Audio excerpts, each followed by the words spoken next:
Ja. What up? What up?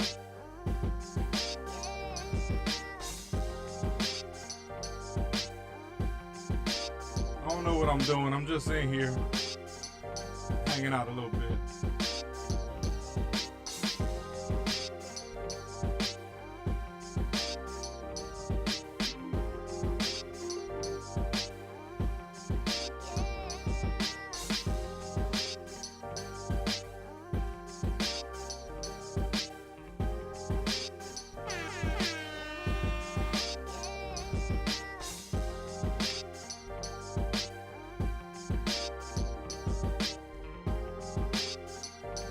Should make this a party event.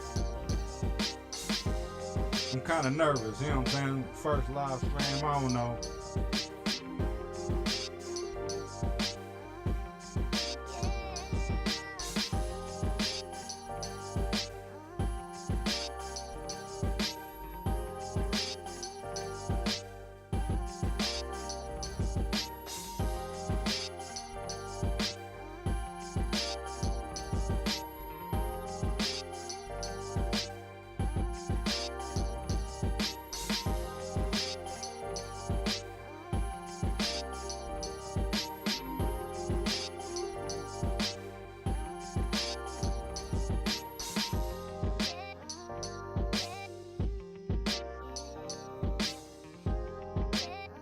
No Lead Creations in the building.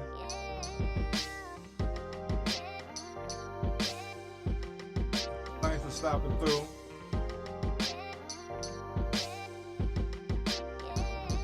Here, I got something for you.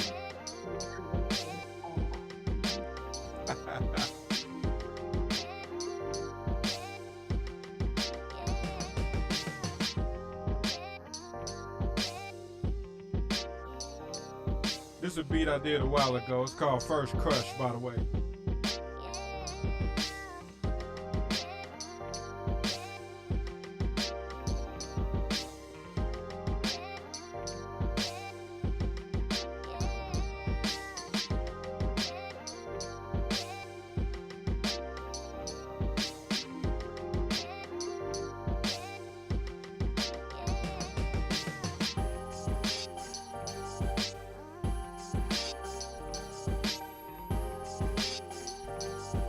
And just for the people out there, we kind of live everywhere. We on YouTube, we on Twitch right now. We also on Facebook somewhere. I don't know where all this is going at right now. I can't, it's everywhere.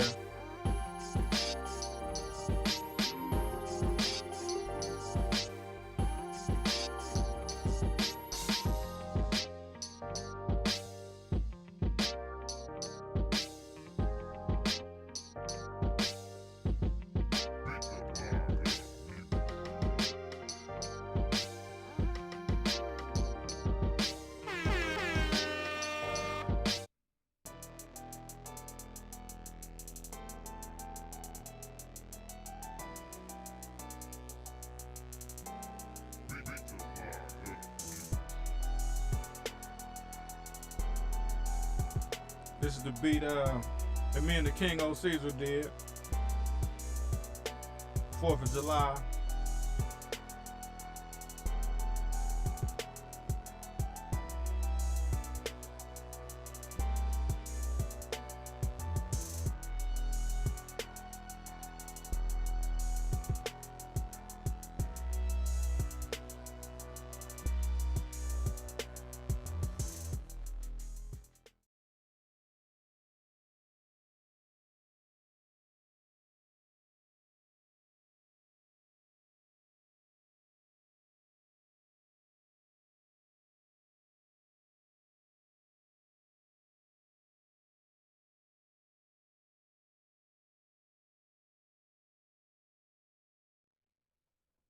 Yeah, so we in here.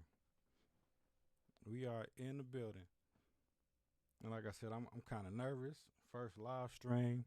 I don't know what I'm doing. I'm here. I ain't got nothing to talk about. I ain't got no agendas. So it is what it is, you know what I mean? It is what it is.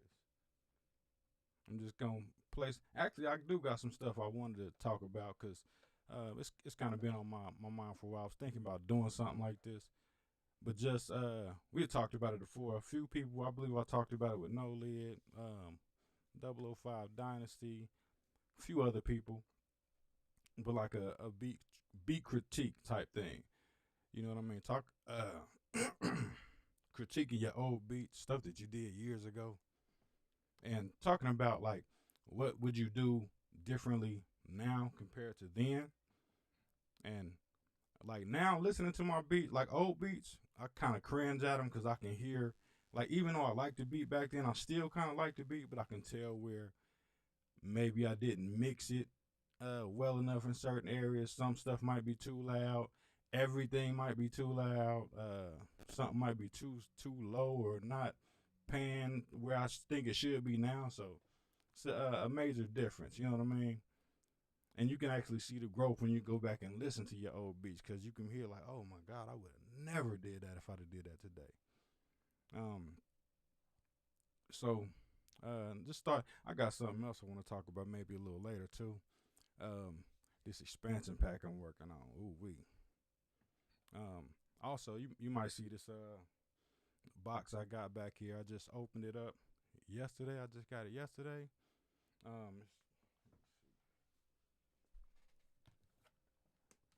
This bad boy right here. I ain't even opened up the box yet. The Loop Station RC505. Bad boy. Can't wait till I get to play with it. That's gonna be kind of crazy right there. You know what I mean? It's gonna be extra fun. Let me see where I'm at. But I'm probably gonna do an unboxing on that and maybe do a full video. I don't even know how I'm gonna set it up yet. Still thinking about exactly what I want to do with it, but that should be fun. So now I'm looking at some of my old beats.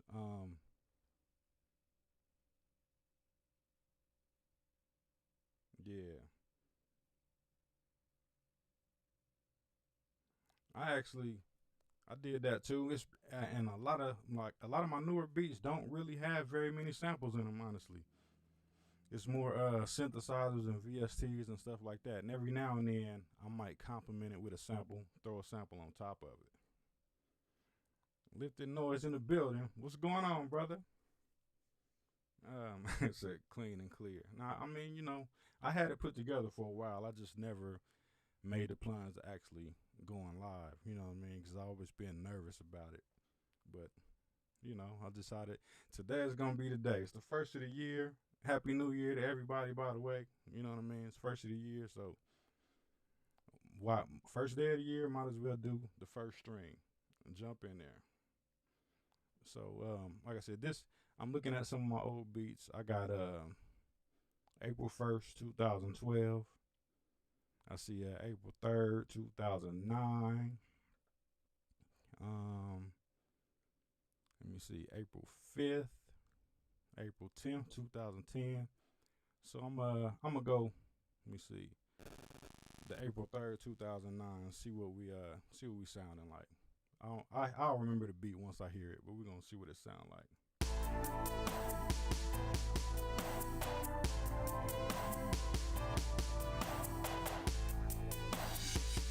This one I can tell you off rip. This one wasn't one of my favorites. It was okay. It was okay.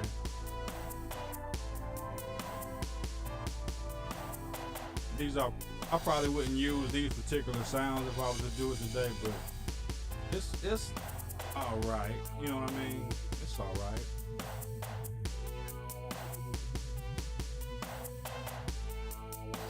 I know everything I do sounds completely different from this right now.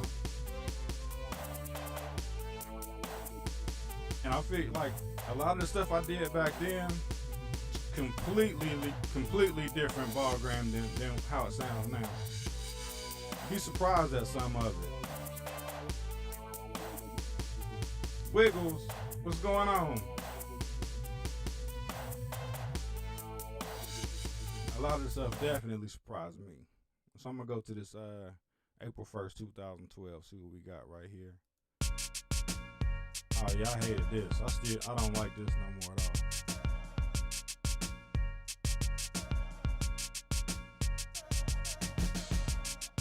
It was alright. I never really cared for this one.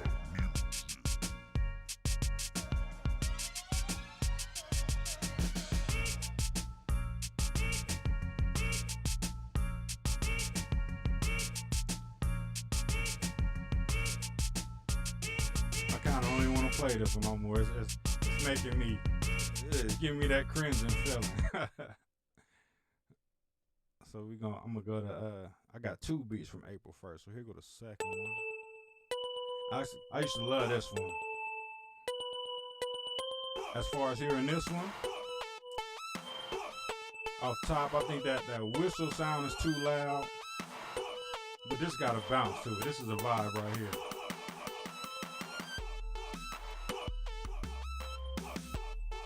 I can still rock with this one.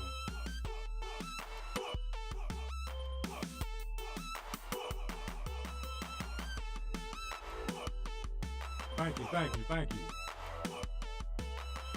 And like, these are some of the first beats that I ever made. Like I said, way back.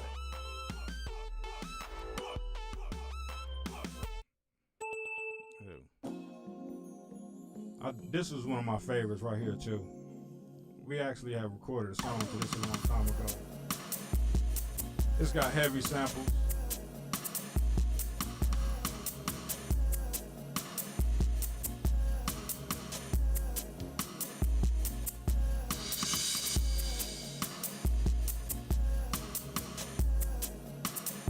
I've been making music since about roughly, I mean, it's been a long time, probably like 97, 98 was when we was first starting, like at a real young age. So it's been at it for quite some time now, honestly. And it's been a lot of growth, a long journey, ups and downs. But this beat right here is called For the Hood. Only thing I think that I would change on this is that stick. I don't think I would use that stick. I might go for more of a lighter snare kind of sound. But I think this beat is still pretty good right now.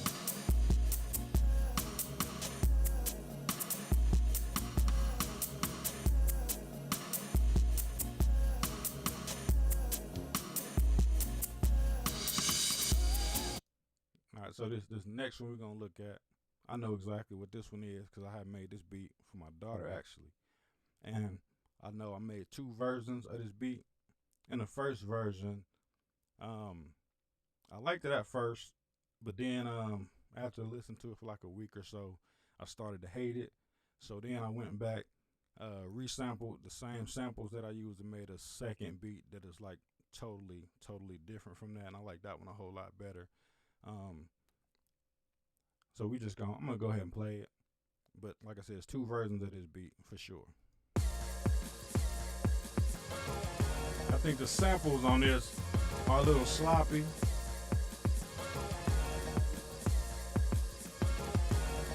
Who inspires me? That's a real good question. As far as producers, so it's a lot of those that I'm inspired by.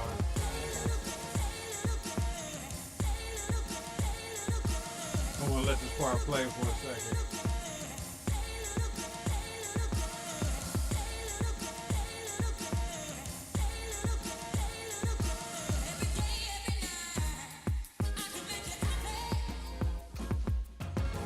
So after that, it loops back over.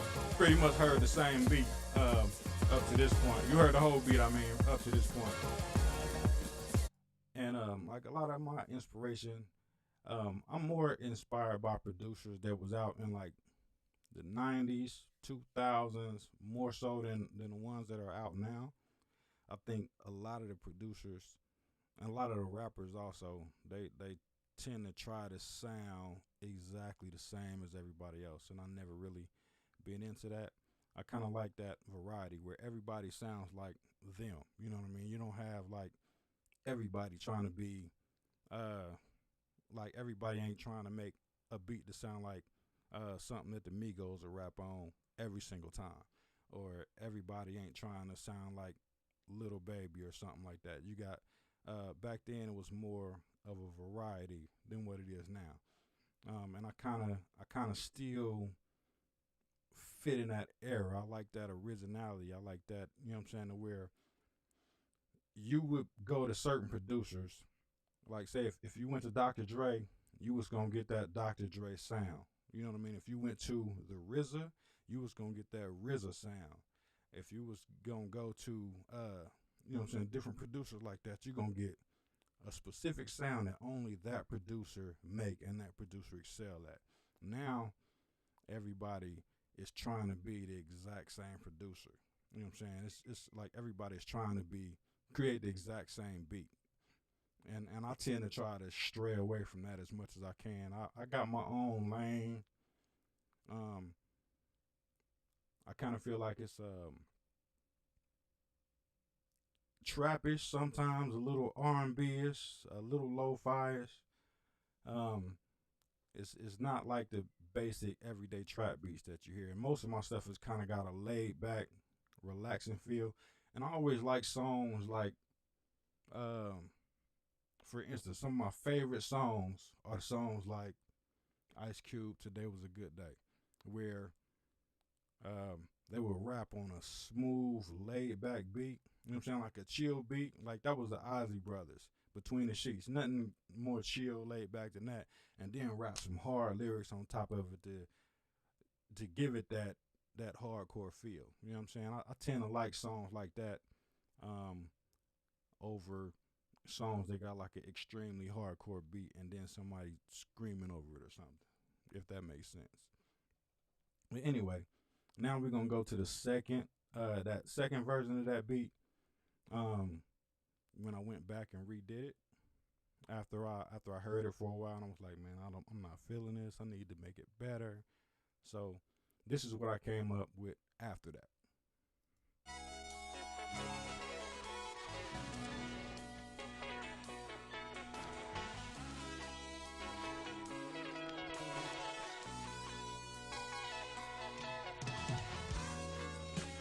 What's going on, T-Mo? I see you over there.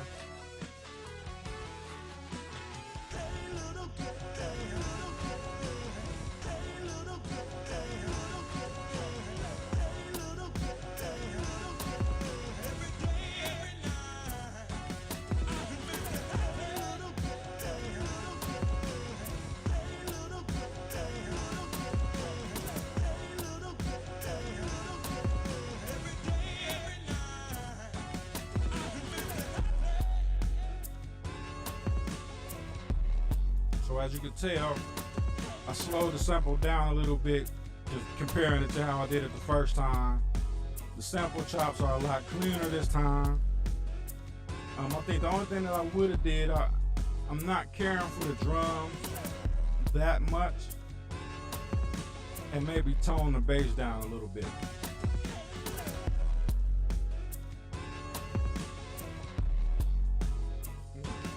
Happy New Year, ladies. And Gamer Dupree, what DAW are you using? There's a lot of people in this live stream that might be able to help you out a little bit. You know what I mean? Depending on what you're using, I'm sure somebody here that can give you some tips and get you started and get you going. Dynasty. Hey, hold on, I gotta do that right.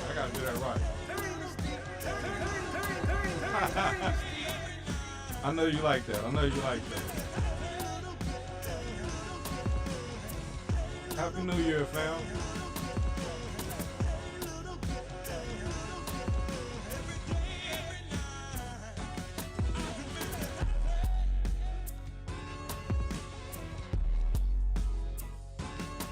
Alright, let me see what else we got in here. Cause I got a whole lot of old stuff. Some new stuff in here too. I'm just scrolling through some of this stuff. I remember we was on Dynasty's live stream a while ago, talking about some of the old beats, and this dude killed everybody in the live stream playing some adult entertainment music. Funniest thing I seen in a long time. I think I couldn't breathe for like a half hour or something. That was crazy. And he said, I told him I had a beat that was real similar. It ain't quite as bad as what he had, but I got something that's it's a little out there. It's a little out there. I don't even know if I'm gonna play that right now because it's that you know. His was kind of crazy. I don't think mine is as bad as he is, but it's similar. It's real similar. But while I'm talking, because I'm just talking, I feel like I'm just play it. So I'm just running on right now. I go. Let me find it.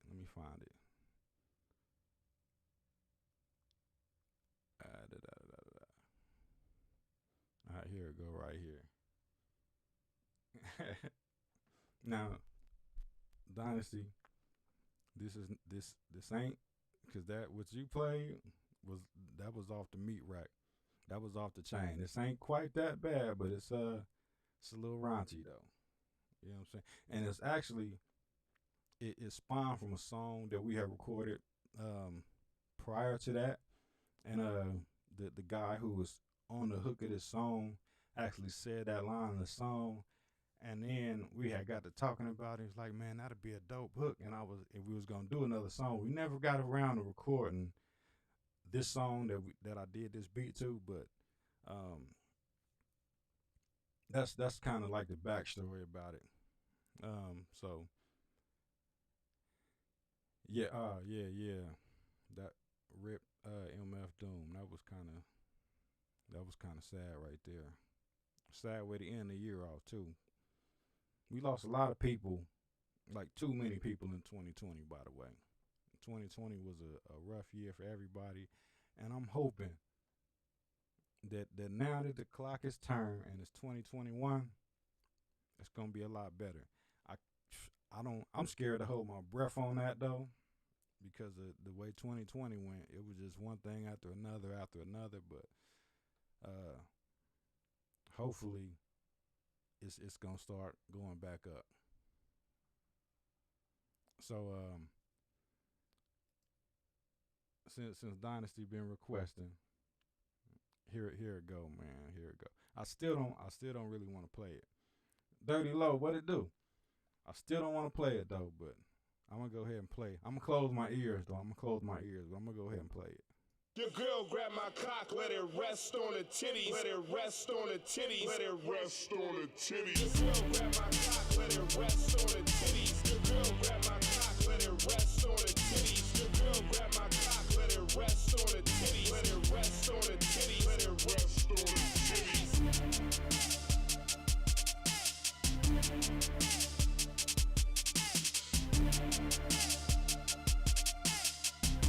I got a few Dirty Low.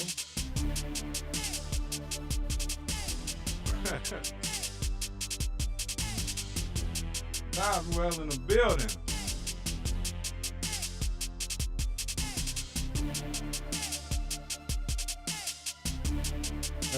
This ain't as bad as what Dynasty did. I'm saying it's just a little.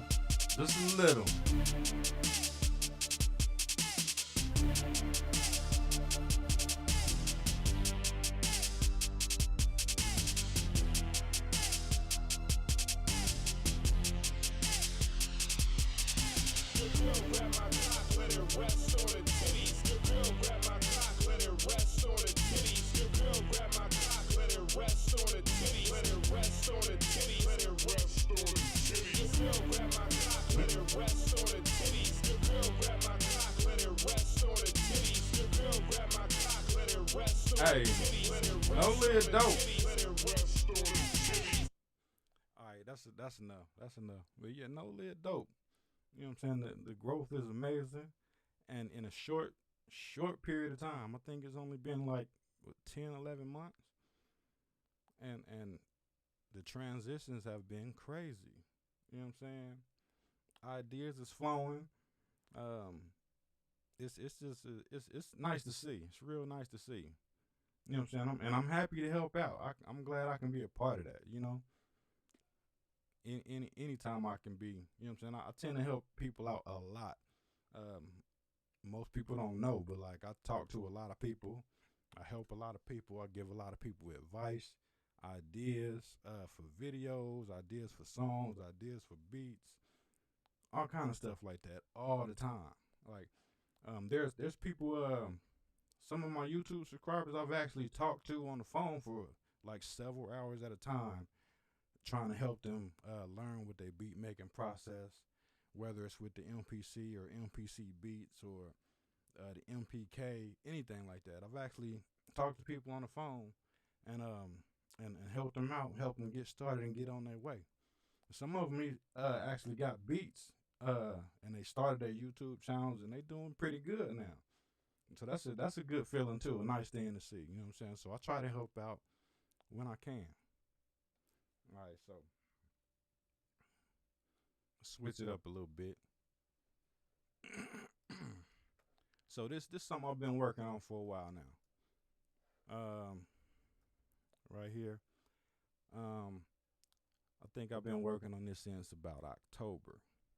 And I want to say I'm about halfway done. I could call it a day and say it's officially done, but I still got a lot more content that I want to pack into this thing. So what I'm doing is building an expansion pack, a full-fledged expansion pack, not just a sample pack. This is a full expansion pack, and this is actually it right here. It's called Block Squad Fresh.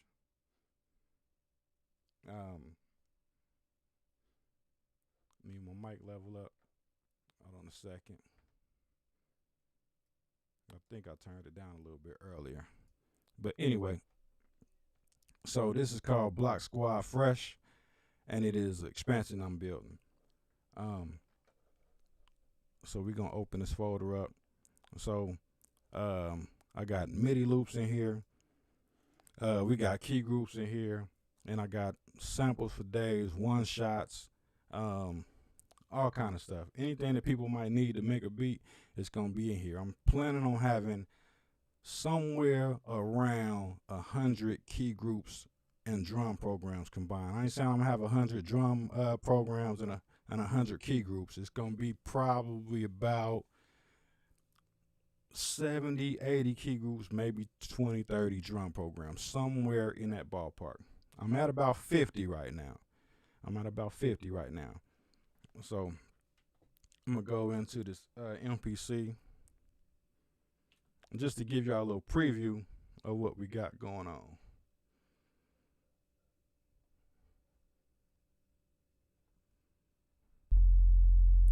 So this is called 808 Clean right here. And all these are custom sounds. You ain't going to find these nowhere else. So this one, the next sound is called 808 Epic. And each loop that I created as a preview for these sounds is available as a loop in a drum pack where you can sample that loop or you can use the key group and make your own.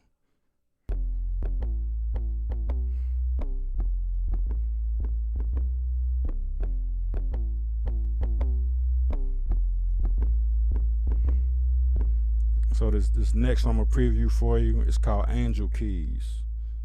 And like I said, again, like these are custom sounds. This is not something that you're gonna find nowhere else.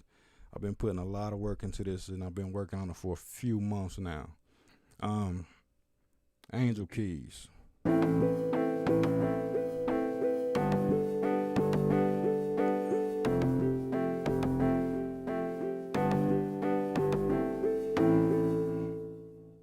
So, and I actually can't wait for it to be done myself because I've been putting so much work into it. And by the time it's done, it's probably going to be somewhere around 10 gigs of content. Hopefully, you got something sizable enough to hold it.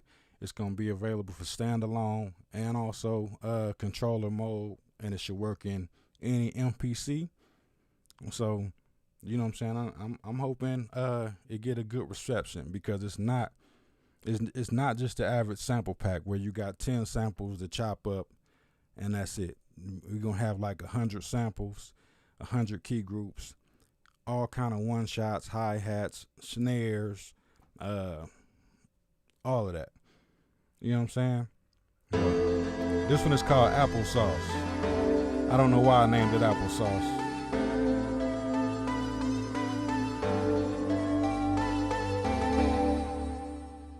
Maybe I wanted some applesauce at the time.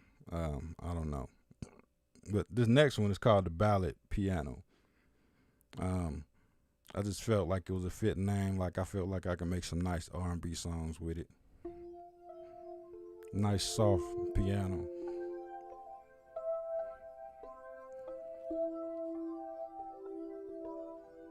And these are previews of the actual key groups. Like, I might load a few of them up and try to make like a quick little beat out of it or something.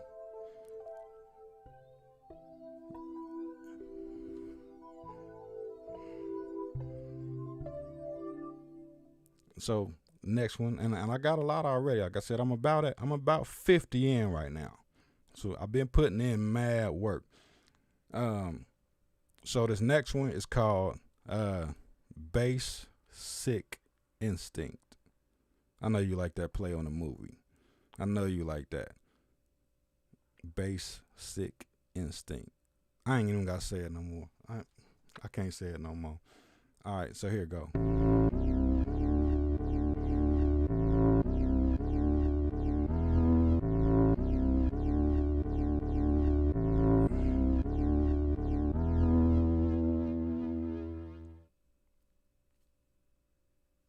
Nah, you don't need to buy a keyboard for this. Like, if you don't have an MPC, like every loop that's a preview is also available as a sample. So, let me go into the melodics folder.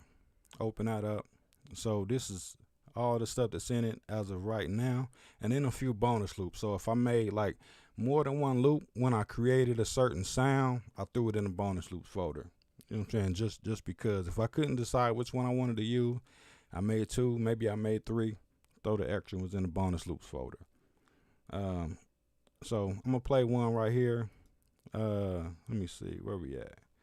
I got like the Ghost Whistle. We got Heaven's Passage, and everything is there. So I already played Applesauce. This one is called the String Piano.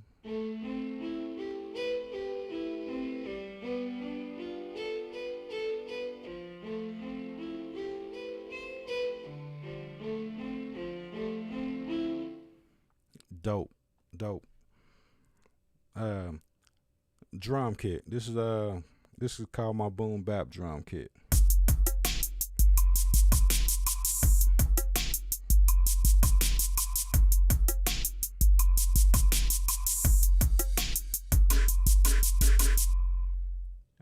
This next one is called Bottle Tops, and it's got like a sound. It sounds like you blowing in the top of a bottle. That's why I named it Bottle Top.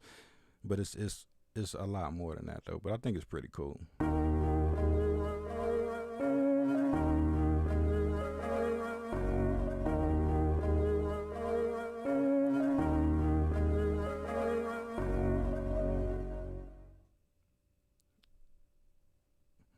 Let's see.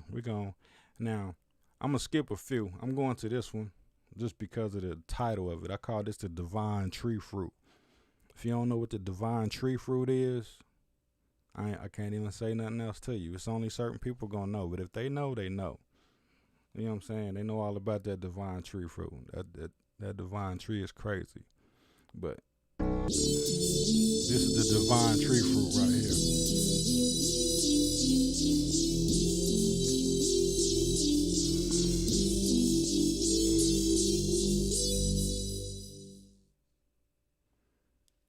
No, this expansion pack is not out yet. I got about 5 gigs of content in this expansion pack right now. And what I want to do is make sure that I give people their money's worth. I want it to be bigger. Like most of the Akai expansion packs might have somewhere around 40 to 60 key groups and stuff in it. I want to double that. You know what I'm saying? And it's going to be about half of the price. So I want to make sure that everybody get their money's worth. I want to make sure that everybody feel like that it's everything they expected and some. So that's my goal with it.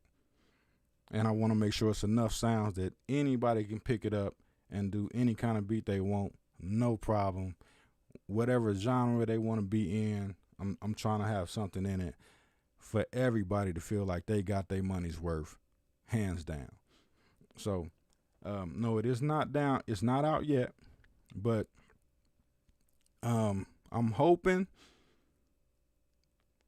and don't quote me on this, but I'm shooting for like maybe somewhere around the end of the month, maybe February, if I can get everything that I want in it done by then. You know what I'm saying? So, but it's actually a lot of work. I can probably do like 4 or 5 a day if I'm sitting there constantly. I can do more than that, but sometimes you trying to come up with sounds that's different, that don't sound like everything that you've heard. It get kind of difficult. I got a bunch of them that I actually was like, nah, I ain't putting that in there because it sounded too similar to stuff I've already heard. And my approach for making these sounds, I basically close myself off so I don't get no outside influences from any other music, any other type of sounds while I'm trying to create this. So it'll allow me the space to make sure I'm creating something that's different and original. You know what I'm saying? So that's my method for that. Let me see this. Let me go to this. This is the ghost whistle.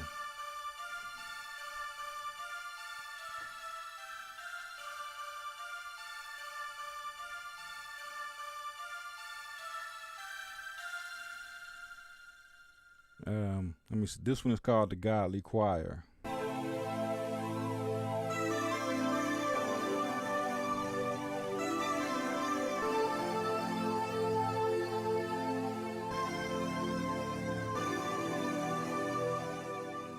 And again, like I said, my main thing is I didn't want to just create the average everyday sample pack.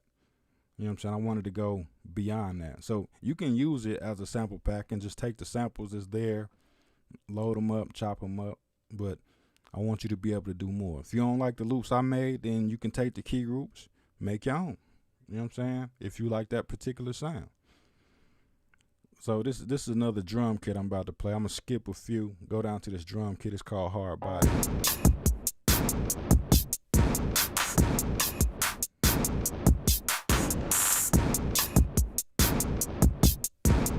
See you, Timo. I'm gonna check you out later on. Said, I want to turn and give him my card number right now. Let me see. These are the heaven. No, actually, I'm gonna go to another one of my favorites. It's called the Lo-Fi Bell.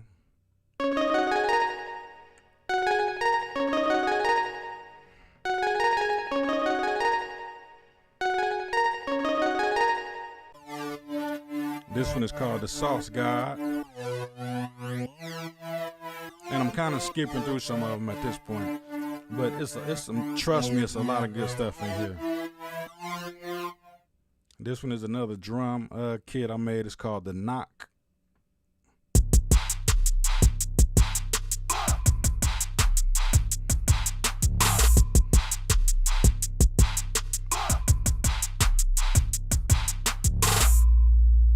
I'm going to play another drum program. This one is called the Trap King.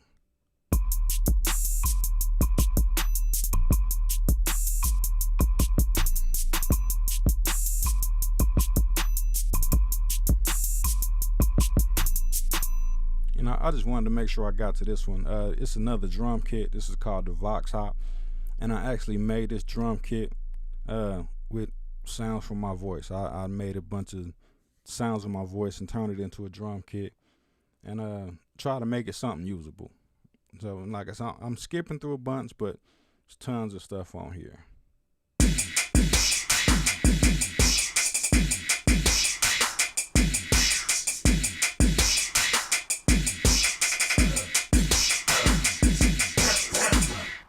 And I was actually, if you paid attention to it at the end, I was feeling kind of under the weather when I made that particular drum program, and I was kind of coughing a little bit. And I took the coughs and threw them in the drum program. Like, oh my God. No, he didn't. Yes, I did. So, I'm going to go to something random.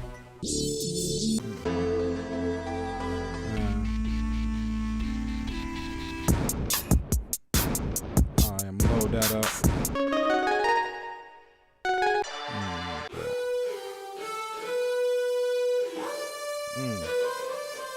I skipped over this one. This is the player lead right here. I'm going to load that up. And since I landed on this, this is called the sine bass. I'm going to load that up. I got 3 sounds loaded right now. Move this out the way for you. All right. See what we can do. I have no idea what's about to happen. It might be trash. I don't know.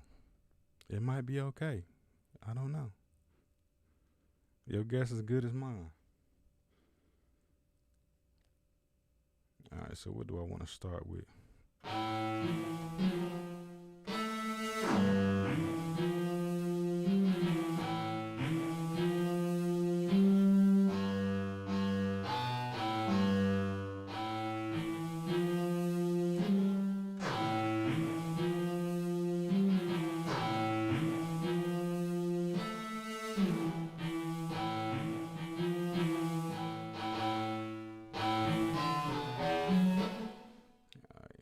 See,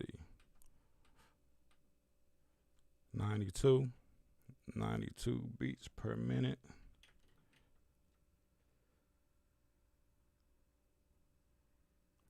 All right, now, like I said, I don't know what's about to happen. This is let's go though.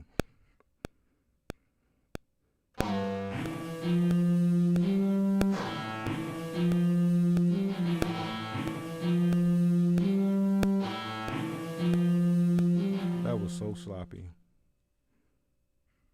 Let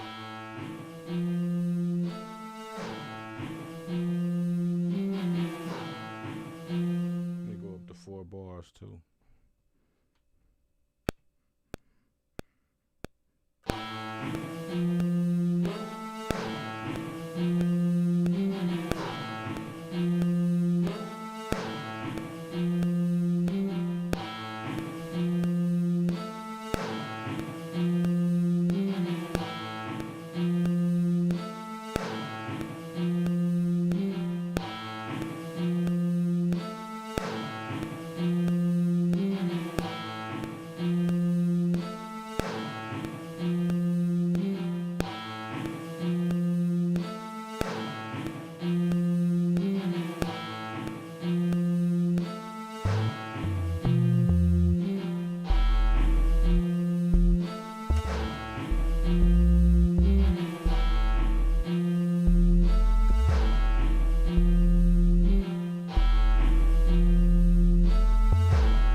terrible at finger drumming, by the way. Absolutely terrible at finger drumming.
Hey, this is lit right here. I ain't even gonna do nothing else to this. This ready for somebody to rock on right now. All I gotta do is put some transitions on it, build it out. This one is done. Again, all of these came out of the expansion pack. I didn't use nothing from outside sources.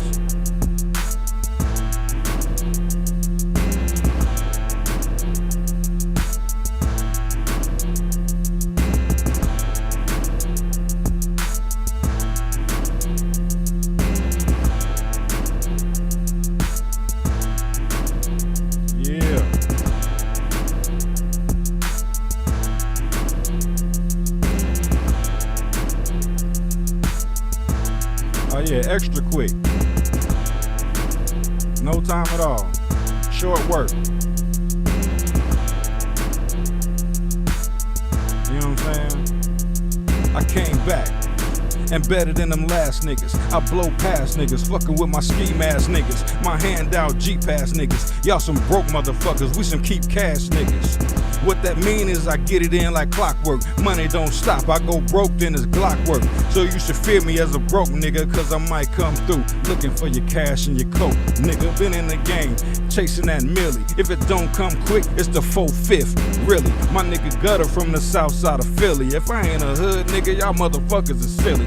Check my resume, I got stripes. And I'm a hood scholastic, that mean a chemist with them glass pipes. Whipping up them white things, you ain't gotta ask twice. I'm chasing after cheese and I'ma eat it to the last slice. Woohoo! Woohoo! Alright, I'm done. I ain't gonna do that to you no more. I ain't gonna do that to you no more.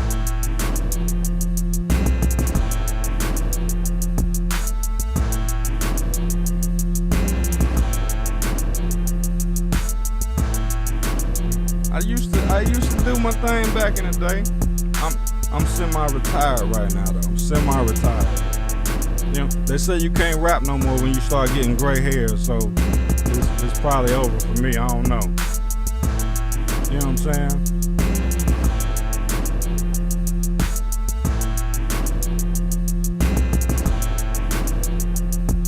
Hard body though. We used to go in.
Thank you.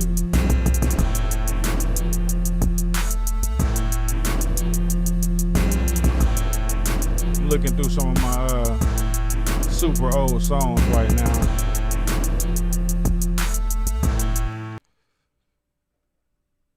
So I got this. I don't know if this is the beat or the actual song, but I made this beat by accident, actually. I had made a beat and it had a whole bunch of elements in it.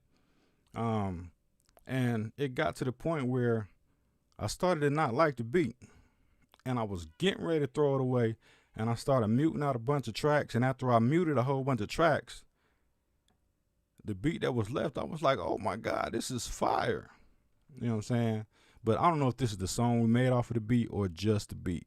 So let's find out. We're about to find out together. Every time I turn around, alright, so this is the song. You motherfuckers talking about beef. You don't know beef for real. I'ma show you though. Y'all gon' feel it when we cock, aim, squeeze. 12 gauge shotty make you twist like cheese. Run down on you, make sure you don't breathe. And we coming for you niggas, coming for you bitches. Y'all gon' feel it when we cock, aim, squeeze. 12 gauge shotty make you twist like cheese. Run down on you, make sure you don't breathe. And we coming for you niggas, coming for you bitches. Keep it real, half of y'all don't really know what beefing is. In your back door, aiming pistols at your sleeping kids. It is what it is, homie, I was born this way. Real nigga shit running all through my DNA. Full-blooded nigga, we don't fuck around and mustn't stray. Best believe all my niggas told around pumps and caves. And we ain't talking playgrounds when we let them play. So move, bitch, get up out my fucking way. Cause you gon' sleep where you standing when the chopper pepper spray. That's grown shit. Waiting outside the crib, posted with the hollow. Find the baby in the crib, posted with the bottle. You know my motto. Vicious. I kills everything breathing. White chalk and body bags is the only way you leaving. You niggas wanted beef, I just brung you the season. My beef don't cook long, cause I like my steak bleeding.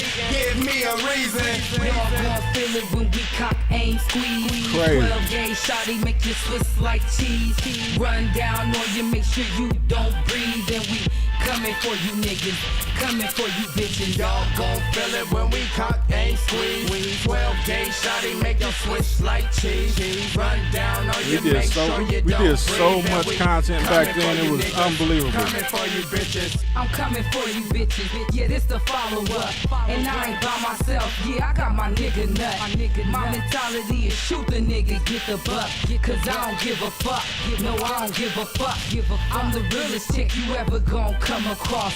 You hear my voice, don't I sound like a fucking boss? Fucking know a damn goddess. Yeah, that's my name. I never pussy pop, just make a pussy drop. Second ward, I've been on it since 13. Tell a nigga that is nothing he can teach me. To pull the trigger, gotta cock back, aim, squeeze. Make sure your target bleed, then you better flee.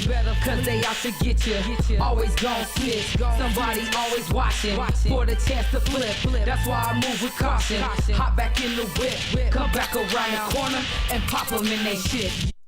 Man, we was going in back then, going straight in, and like I can't count the amount of songs we was recording back then, like every day, almost non-stop.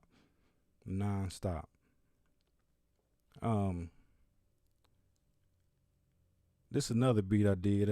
I actually sampled my voice on the hook. And it got 3 or 4 people on the song. I'm gonna go ahead and play that one too. I might play part of it. I don't know if I'm gonna play the whole thing though. Rocks in my pocket, diamonds on my palm, gold on my neck, trillion guts on my jaw. Rocks in my pocket, diamonds on my palm, gold on my neck, trillion guts on my jaw. Rocks in my pocket, diamonds on my palm, gold on my neck, trillion guts on my jaw. Rocks in my pocket, diamonds. This beat got a long intro though.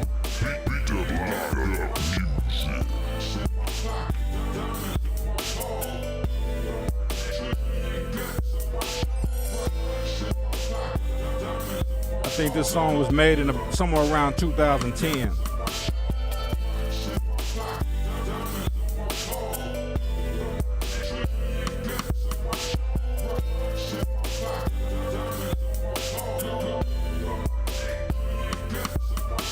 I'm spaced out usually, so I don't conversate a lot. My nigga Grip told me, see a lame nigga, point him out. Trap doing lovely, just look at all this ice on me. Like this dude act a fool with his drug money.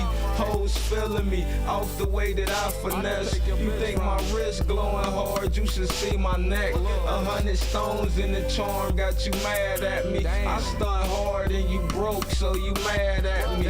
We get stupid guap, so don't talk money. If I don't fuck the bitch you with, she gon' fuck Kobe. Make it a long night, plus a long day. You pay for the club, but we get paid to stay. Oh, excuse me, I know it's evident you costume jewelry wearing niggas are irrelevant. I'm married to the game, I'm in love with the presidents. So my first rockin' has been game time ever since. Silent assassin, bad bitch having, foreign car riding, flashy diamond wearing, fresh to death nigga every time you sing. Oh my goodness, it's unbelievable to be this guy. I'm a Nas 4 days out the week, my nigga. You know you wish you could do it. Meetings at the round table, it's a bread boy session. Kobe for president, I'm up for election. Y'all niggas broke cause y'all whipping and stretching. And not just you, I'm talking about your whole section. Y'all get patted down, young Cole bring the tech in. 40 cal, double barrel, water Smith and Wesson. Racking up paper, hand counting by the second. 357, turn his block to a West End. It's young Kobe, young Pager, I'm in it for big paper. Put the nigga to the 12th, that's really a skyscraper. Put your hands on my paper, growling like Rottweilers. Who out of the flow proper, go ham like 4 shotters. Black mask, cocaine, the guap robber. The switch on the chopper, drop them like impalas. Snakes in the grass, we calling them imposters. If I don't see food, get cracked like 12. Keep in mind, this was made like I told you fuck niggas to fear me when 12, 15 years ago somewhere. I'm back on my koopy smacking shit. Yeah, my mixing skills compared to now is a whole lot different. You know what I'm saying? But like I said, that song was made somewhere in the 2010, 11 ballpark. You know what I'm saying? Most of these songs I'm playing, like these are all super, super old songs. Like I said, and I was like, we was just really, really getting started on a level to where we was actually putting music out there and all that. We had been doing stuff for, like, prior to that, we was recording like on a 4-track tape recorder. You know what I'm saying? For anybody that's been around that long, you know about 4-track tape recorders and DAT machines and all that stuff. I remember when we first started trying to make songs, this is a crazy story, but when we first started trying to make songs and we didn't have money to get like equipment or none of that type of stuff, we would actually my cousin was actually making beats. I told a few people this story before, but my cousin was making beats. His name was Sean Love, and we would use tape recorders, stereo tape decks, and face them against each other. Put one on record, and then play a section of the tape that didn't have no words on it. Try to pause both of them at the same time. Rewind the other tape back to the beginning. Play it at the same time and pause them again until we had enough to make a full beat. It would be skipping all over the place, but we would still try to rap all over this beat. You know what I'm saying? And that's how we started.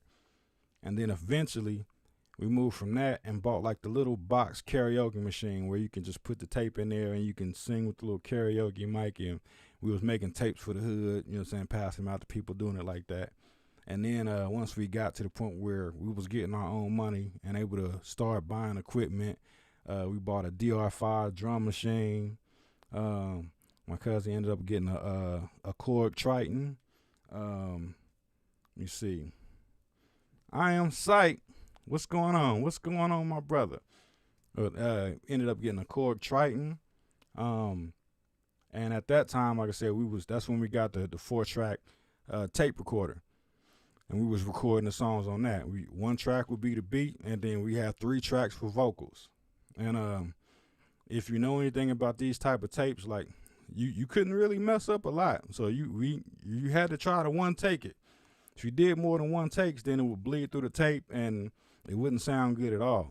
So that part was crazy in itself. So we got a lot of practice doing it like that. We learned how to one take almost everything. You know what I mean? So, and that was a struggle, getting over that hump by itself, I'm telling you. Then from there, we finally moved up to computers.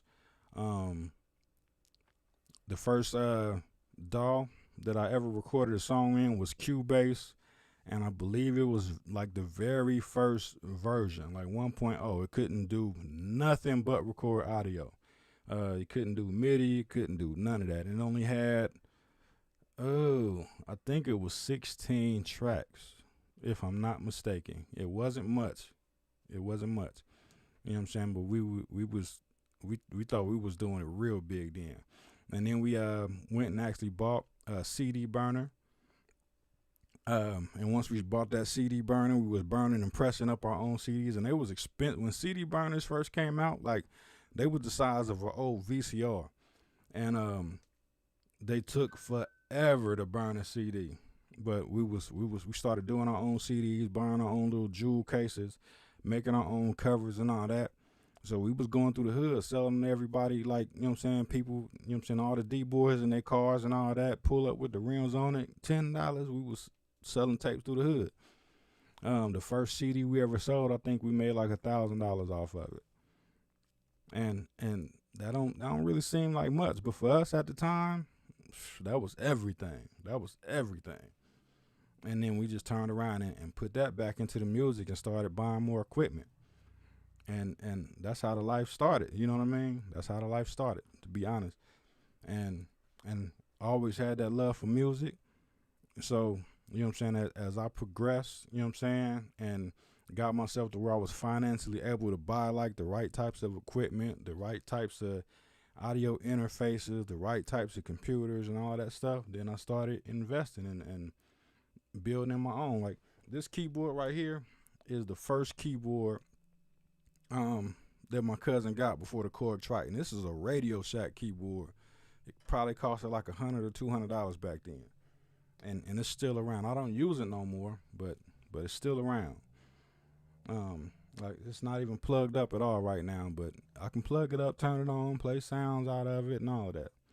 And I'm not the best piano player. I can't play like Alicia Keys or nothing. I just play by ear and kind of feel it out. But I kind of like doing my music like that too. I like being able to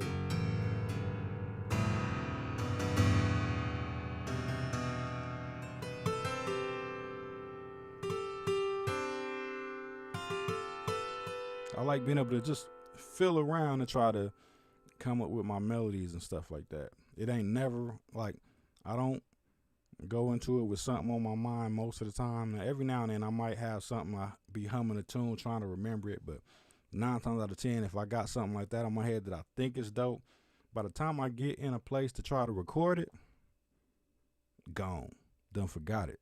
So most of the time I just turn everything on and just try to feel it out, and whatever comes out,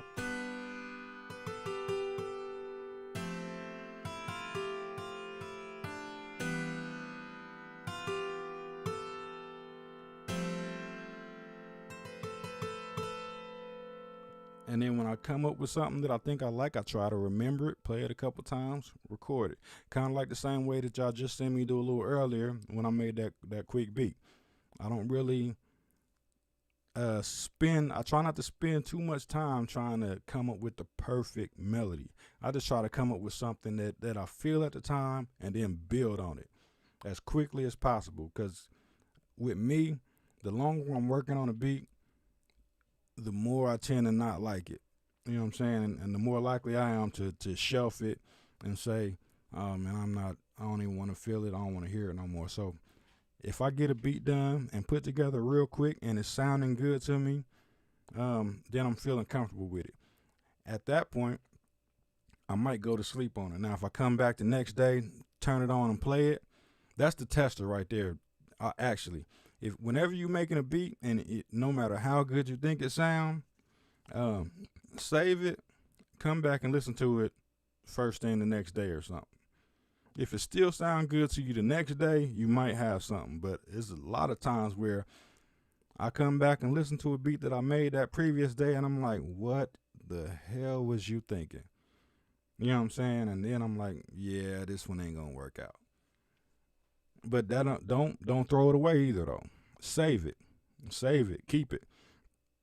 And I tell you that because I've had so many experiences where I've had a beat that I didn't like, that I thought was complete trash, and somebody would come in and hear that beat by accident. Like I would be scrolling through my beats, trying to get them something that they might want to rap on or sing on or something, and it'll be a beat that I meant to skip over, and I accidentally play it, and they're like, "Hold on, what is that? What is that?" And I'm, it's little something. Nah, let me hear that. Then I play it, and they're like, "Oh my God, it's the best thing I ever heard." And I'm like thinking to myself, like, what? Are you serious? This is trash. But it be something that they end up liking and writing a song up to real quick. So that's why I say, no matter what, even if you don't like a beat, don't throw it away. Save it. Put it on the shelf. You might not like it personally, but somebody somewhere might hear that and think that it's the best beat they ever heard and might want to offer you $10 million for it. I don't know. Probably not 10 million though, but you know what I'm saying? Somebody gonna come around and probably like that beat. Are you talking about the preview feature for the sound, the samples and stuff? Like if you're browsing the key groups. I was kind of just using that actually, if that's what you're talking about, because I keep mine on the little preview for all of my sounds and stuff. My dear friends, Happy New Year. Happy New Year. First of the year, first of the month. Hopefully everybody getting money. Some stimulus checks might have been dropping today, even though it ain't as much as what I was hoping for. But it's all good though. As long as it's still green and you can still spend it or save it, invest it, you know what I'm saying? Make it useful. Don't go trying to buy a presidential Rolex with it. You know what I'm saying? Put it somewhere where it's gonna do something special. Oh yeah, okay. Talking about when you save the beat and then you export out that extra preview, like the preview the key groups and stuff like that.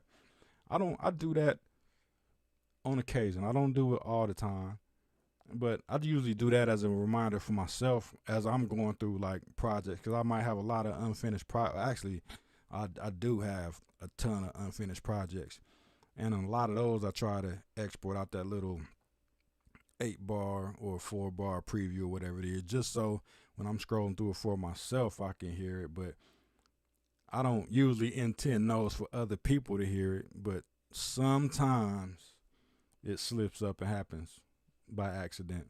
You know what I'm saying? So yeah, I know exactly what you're talking about now.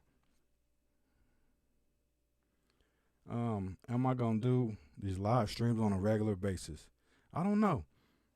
It ain't as bad as what I thought, because I was kind of nervous coming into it. And like I said, this is my first live stream.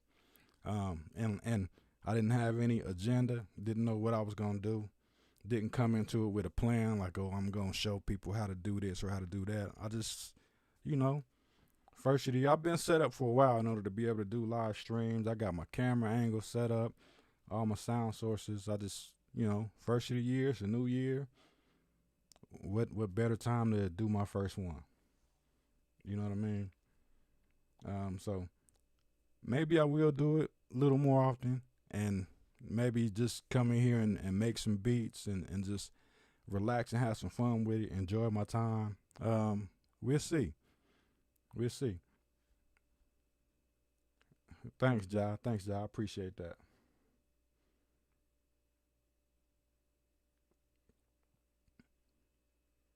And one thing that I just read your comments, like, I have problems with saving. That's one of my biggest downfalls, because I tend to, as I'm making, like the beat I just made, I still ain't saved it. I tend to not save beats until I'm done. That done bit me in the ass a few times too. Like, especially like on the MPC-X, it's plugged in power, so the power go out, dead in the water. If I didn't save it, it's a rap city. But that ain't so much as a problem on the live though. And like I said, I got all of them sitting right here. The live is turned off. The live 2 is turned off. The machine ain't, it's on, but I don't got the software open right now. I do got the MPC-1 over here open. And I just got it using it as a little soundboard, just in case I needed some sound effects. You know what I'm saying? Just to play around with it. I don't even think I really used it much, except for like right when I first started.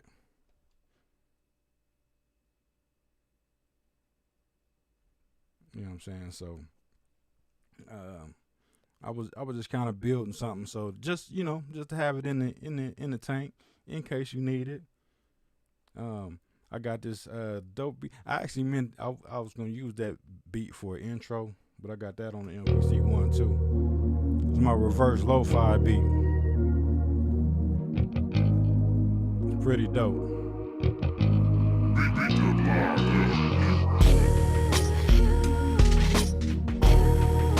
And like I said, this is like right up my alley for my genre. It's that laid back feel, but somebody can put some real hard bars on there.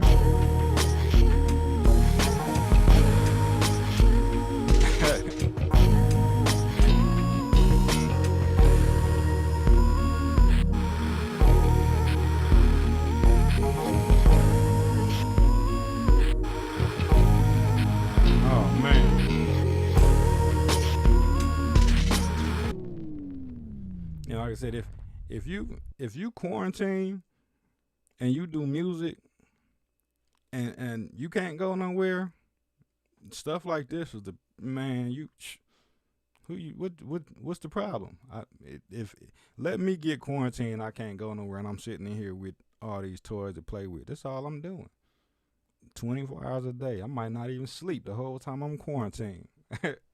Real talk. You know what I'm saying? Kid in the candy store all day. You know what I'm saying?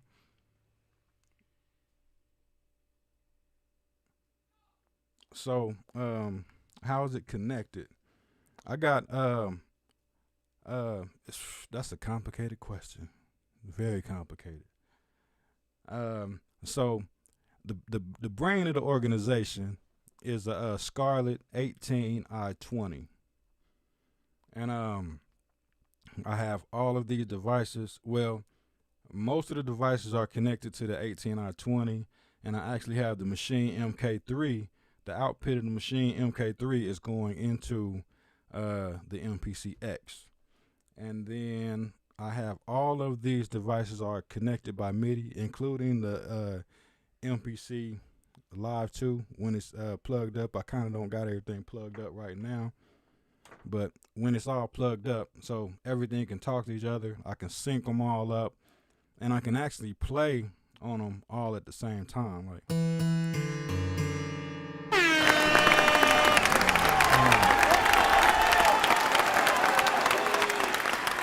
same thing with the MK3 if I have it on.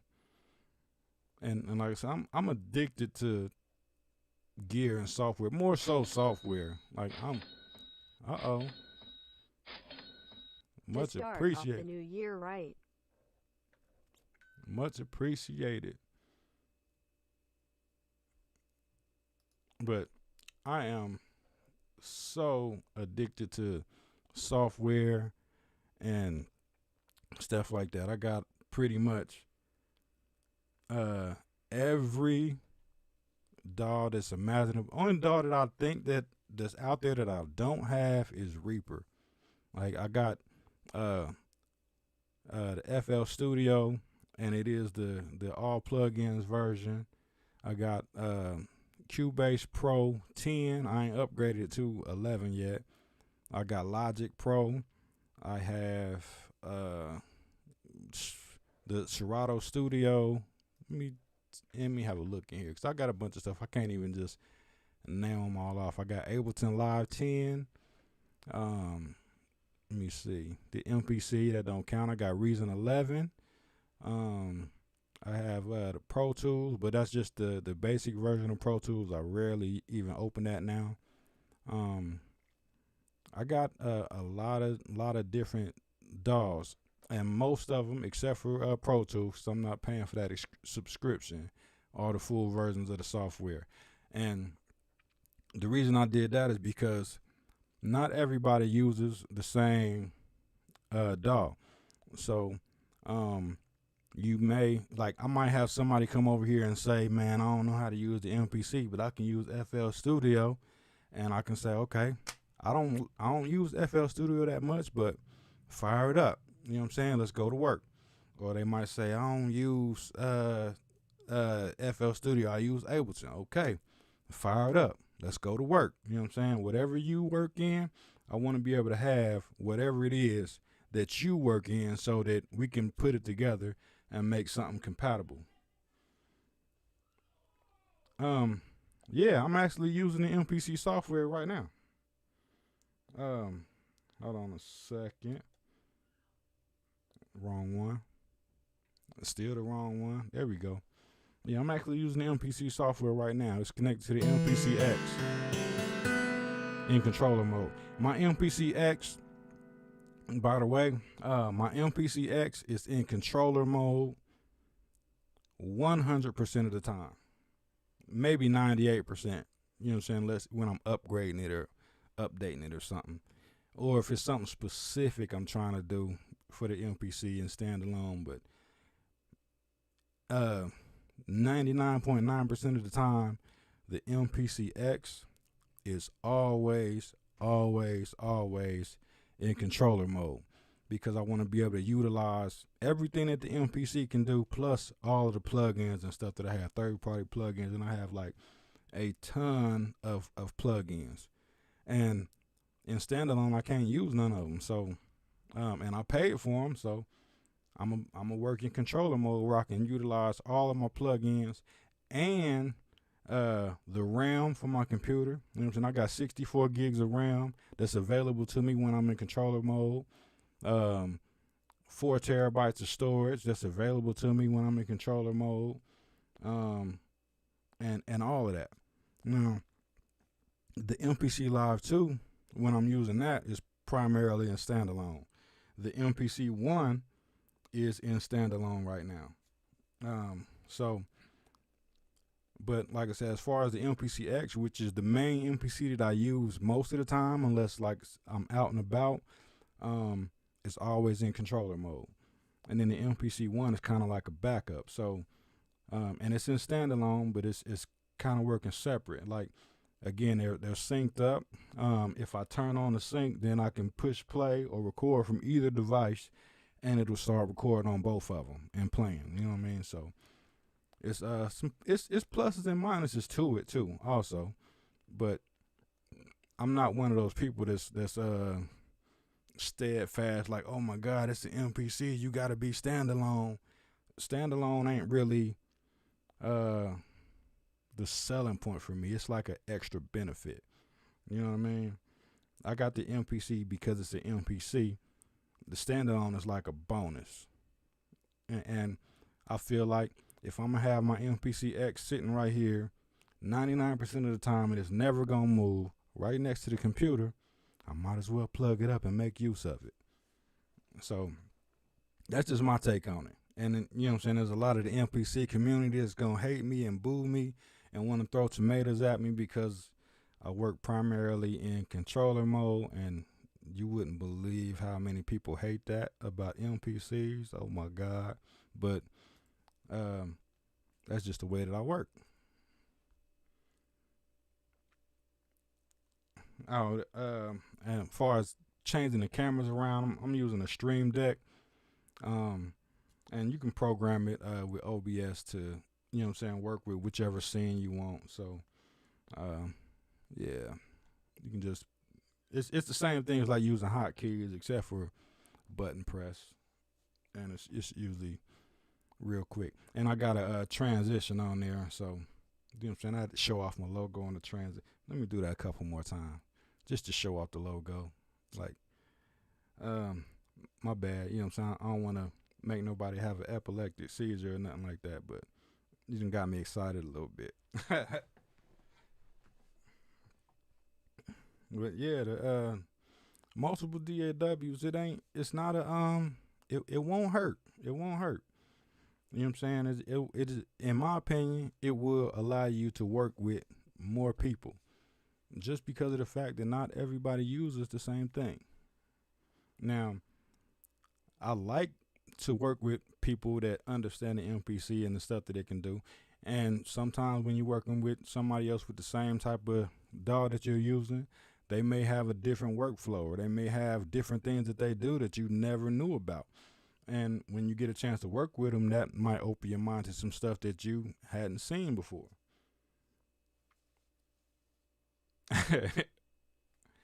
Yeah, I had to do the transitions on them. I had to do the transition on them real quick. And just as an example, what I was just talking about, like working with people that show you something different than what you normally used to doing.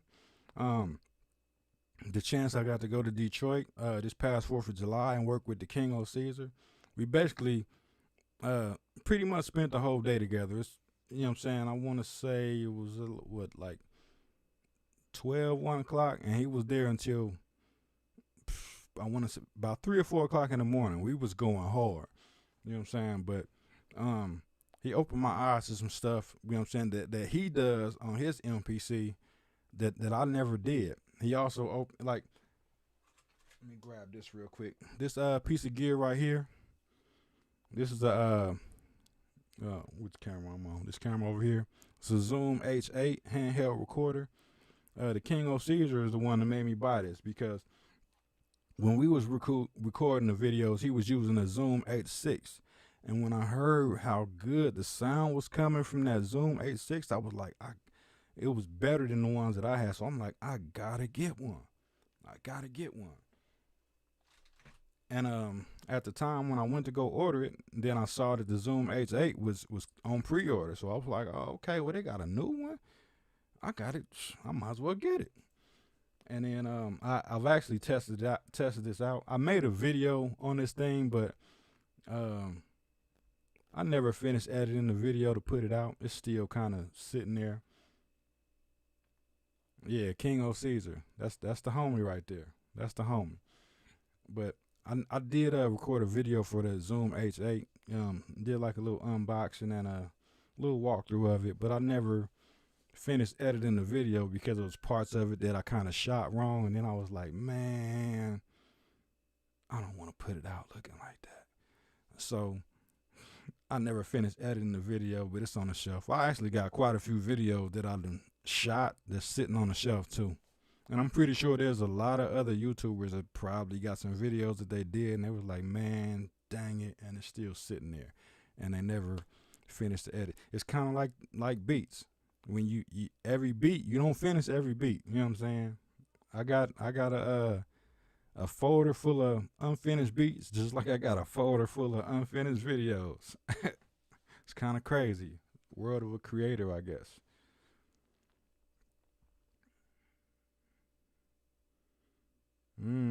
California in the house. It's where Lifted Noise is out there in California too. So y'all somewhere in the ballpark. I don't know how close, but somewhere in the ballpark. You know, and if you get a chance to get with like some other YouTubers, other creators, people to collaborate with, if you have that opportunity, I'm gonna tell you to take it, because it is a really, really refreshing experience. The stuff that because you even if you're using the same equipment, like I said earlier, you know what I'm saying, me and King O Secret both had MPC Lives. It's gonna be some stuff that you're gonna learn in that process that's gonna open your mind up a little bit. You know what I'm saying? And we basically took like two MPCs, connected them together, had them all playing through the MPC Live speaker, and made a bunch of beats together that sounded, I think, pretty good. And we had a lot of fun also, except for the part where we almost died. If you've seen the video, you know what I'm talking about. But yeah, we had a lot of fun that day. You know what I'm saying? It was a great experience. If I get a chance to do something like that with somebody else, I'm not gonna hesitate to do it. You know what I'm saying? Let's get it together, come up with a date, and try to make some great music.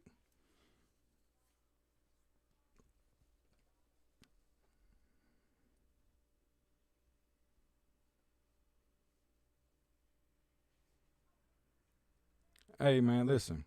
Let me tell you something. And this is just from experience. It ain't a single person on YouTube that's a professional YouTuber. Even the ones that got to the point where they making a lot of money, they started out just like you. They uploaded their first video and kept going. You know what I'm saying? Like, I look back at like my old videos right now, like the video quality was terrible. My screen presence terrible. But the more you do it, the more you get used to it. You know what I'm saying? The more you do it, the more you get used to it. And you start to get more comfortable with it. The biggest hurdle for me was like being in this room by myself talking to the camera. That was a struggle. And being somebody that's not used to just, like, I'm usually not really a big talker unless I'm talking about music. I can probably talk about music all day long. Whether it's making music, producing, engineering, or even like samples and stuff. Like, I got an ear for samples. Whenever I hear samples, I can almost call them out immediately. Like, oh, this is that. They use this piece of the sample right here. I can usually call that out quick, fast, and in a hurry. Like, I could be on one of those game shows where they play like a little section of the beat and you guess it, and I would be like, boom, boom, boom. But just know that everybody start out not really knowing what they're doing, and they just try to build on that and grow. And only way to get started is just to put your first video out there. Once you put your first video out there, then put out that second one. You know what I'm saying? Ooh, ATL. It's a lot of the MPC gang out there in ATL. You know what I'm saying? It's a lot of them out there. I wouldn't mind sliding that way too. I got some family out there, in certain areas, but big move right there. That's a big move. And it's for anybody out there, thinking about starting a YouTube channel, thinking about getting out there and doing it. Even if you don't feel like you know what you're doing, or you feel like your content ain't up to par or anything like that, just do it. Just do it. You know what I'm saying? Take that plunge. And eventually it's gonna pay off. All you gotta do is just put in the work. You keep putting in the work, people gonna come. Like they say, if you build it, they gonna come. So just keep putting in the work, and people gonna see it. And the better your content is, like I still got videos on here, like some of my old videos that might have like 15 or 20 views or something crazy, like literally almost nothing. But at the time, I wasn't really putting videos out because of I wanted like 15,000 people to watch every video. I was just putting videos out just to put them out. You know what I'm saying? And eventually, people started putting their eyes on them, and people started following and subscribing, and it's to the point where it is now. Still not really big, but I'm at a decent place and still growing, which is a good thing. And I like to see everybody, you know what I'm saying? And if it was up to me, everybody would be in that same position. You know what I'm saying? That's the biggest thing I could say. You just and another thing, as you grow and see people coming up behind you, if you have the opportunity, pull some of them up with you. You know what I'm saying? Help them out. Show them the ropes. Show them better ways to do things. If you see them doing something that you think they can do it better, or you see them doing something wrong, you know what I'm saying? Help them out. So a few people on my way when I was making videos giving me pointers like how to do hashtags, how to title the videos properly sometimes. You know what I'm saying? So if you got the chance to help somebody else out, bring them up with you. You know what I'm saying? If you coming up and you ain't bringing nobody with you, you ain't doing your job. For real, that's real talk. That's real talk. If you making money and you got people around you that ain't making no money, you doing it wrong. You know what I'm saying? You should be helping everybody eat. Especially if you eating good. You should be helping everybody around you eat. You know what I'm saying? If you eating good and you got people around you that's around you every day, that's helping you out and doing everything they can to help you out, and they starving, bro, I ain't even got to say nothing else. You know what I'm saying? You dead wrong. You dead wrong. Right. That's a good thing too. You do learn from teaching. Sometimes you learn more from teaching than you do from listening to somebody else. You know what I'm saying? That ain't even an exaggeration. That's not even an exaggeration. And so y'all got me here ranting. Y'all got me in here ranting like crazy. but this real talk though. It's real talk. You know what I'm saying? Real talk. And some people ain't gonna pay attention. Some people gonna brush it off. But for the people that soak it up, you know what I'm saying, that they gon' it's gonna make them better. It's gonna make them better. Let me see. All right. I think I'm gonna try to go in here. I'm gonna go to a different sequence. Try to make another beat, maybe. How long I'm being on here? I don't even know how long I'm being on here. What, 96 minutes, hour and a half? Whew. I am surprised. I didn't even know if I would make that long. But it don't feel like it though. So time is flying, everything is feeling good. We comfortable, we chilling. You know what I'm saying? No worries.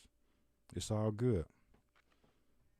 So I'm gonna load up a few more sounds out of this expansion pack and then see if I can make something different. Oh, it's still in the box. That new toy is still in the box. I have not even opened that box. I opened the brown box that came in, but I haven't cracked open the box. He right here. And I'm itching. I'm itching to open it up, but I don't know. I don't even know where I'm gonna put it at yet. I'm gonna have to make some space, and then I'm gonna have to figure out how I'm gonna route the sound from it, because I don't know which way I want to go with it just yet. But I'm itching. Trust me when I say that. I'm itching to open that up. I had my eyes on that thing for so long. Yeah, but it's still in the box. It's still in the box. That I think I'm gonna wait, and I might do an unboxing video, open it up, set it up, and go from there. I kind of like if I do a preview video or something like that, I like to do whatever the first impressions that's actually happening is what's gonna be on the camera. And I do that with whether it's software, plugins, or whatever. That's my initial review.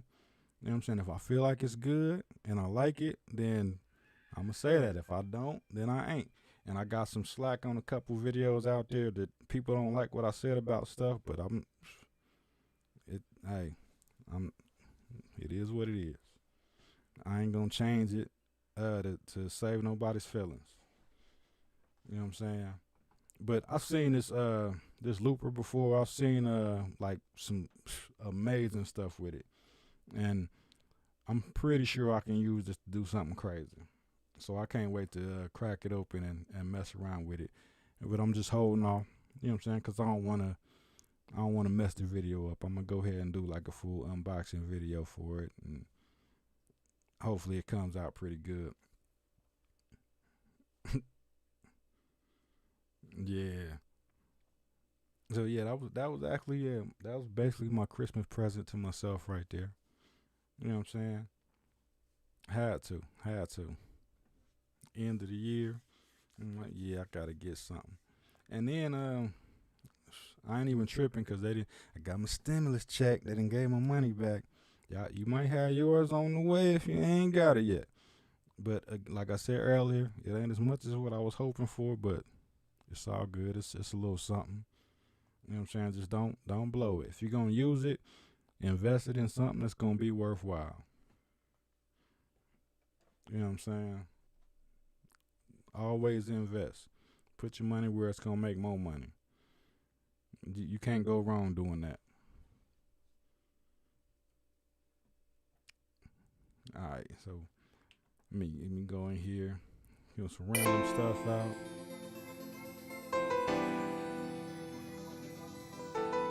Yeah, I'm gonna load that one up. Starlight piano. I think I already used that on the other beat. I ain't used that one. I'm gonna load that one up.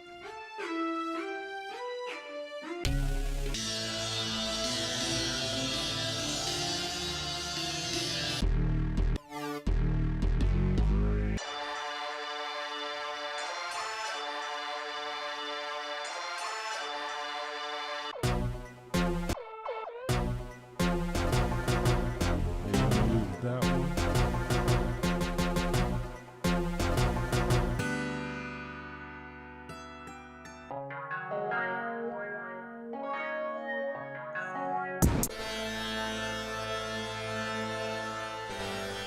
See if I can use these horns.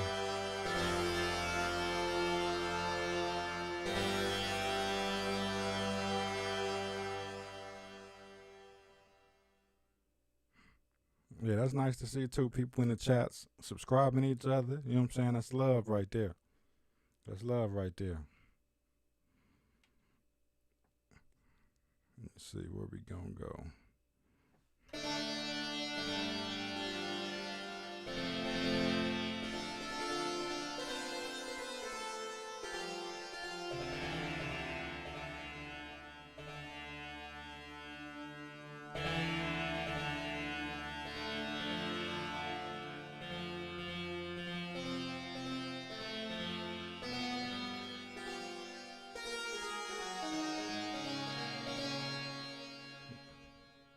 Can't use that one yet.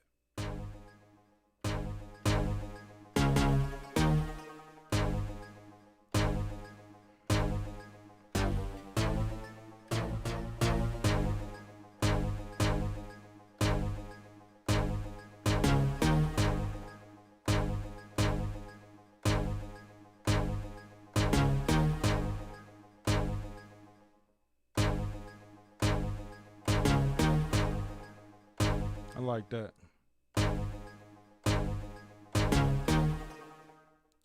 So that's what we're gonna start with.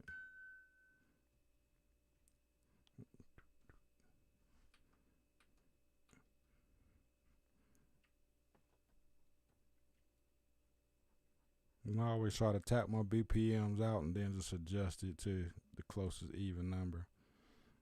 So we're working with 88.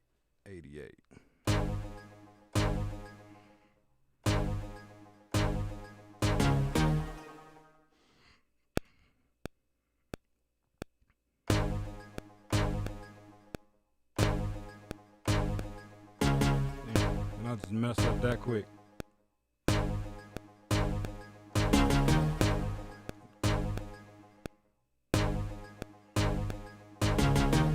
And I'm gonna leave that.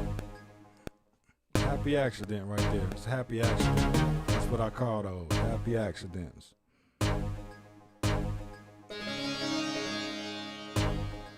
Sometimes stuff you don't mean to do sound good. Anubis. Happy New Year, fam. What's going on?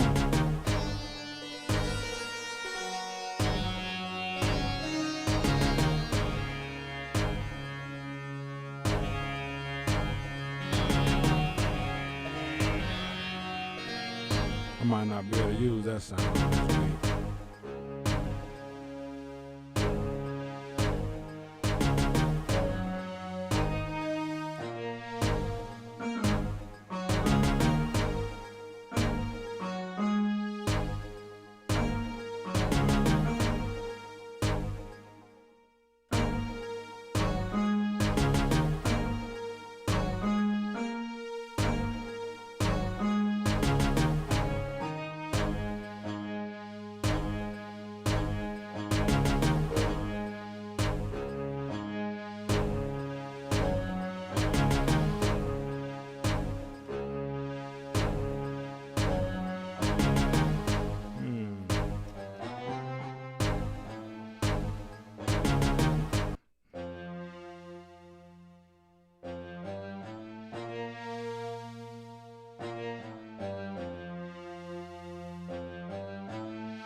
I don't know the song. I'm just messing around.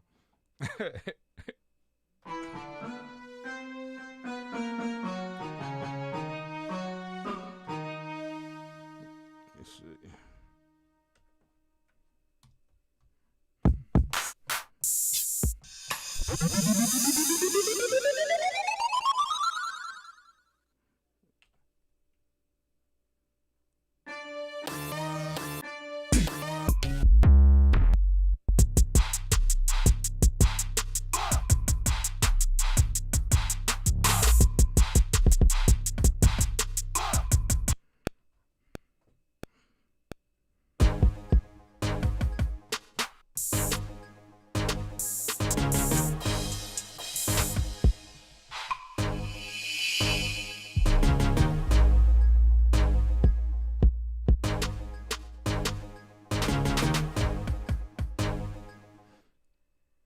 I'm stuck on this already. I don't know where I want to go with it.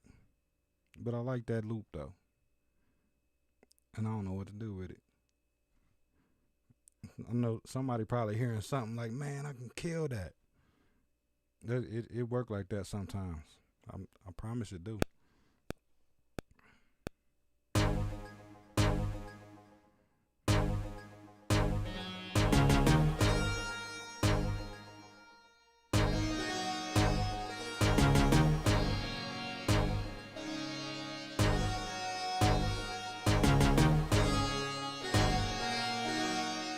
something different.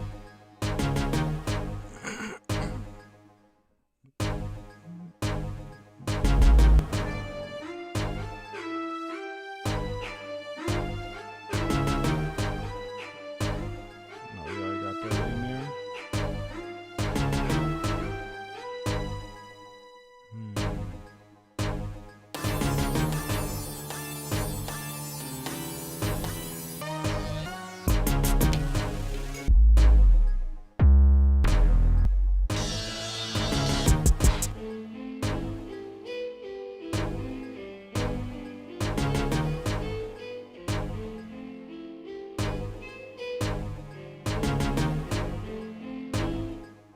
I turned it back down a little bit. My bad.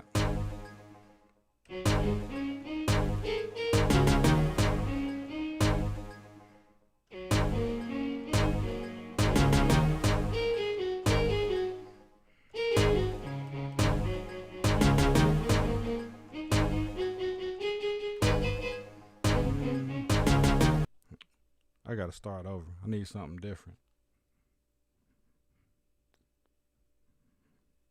Even though I like that though, I just feel like I need something different.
Do a little something, just a little something now.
at this point.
Listening right there.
Welcome back.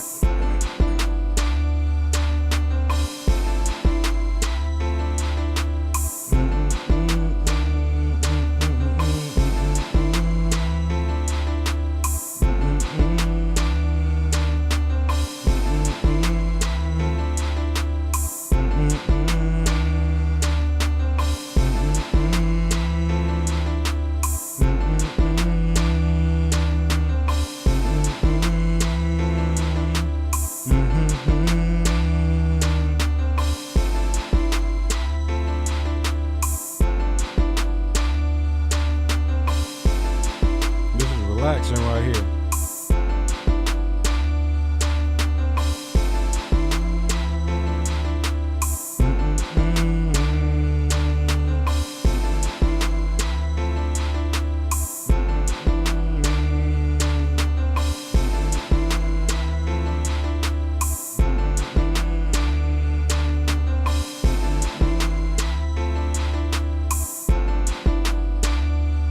Oh yeah, he dope with them cymbals. He'll flip one crazy in a heartbeat.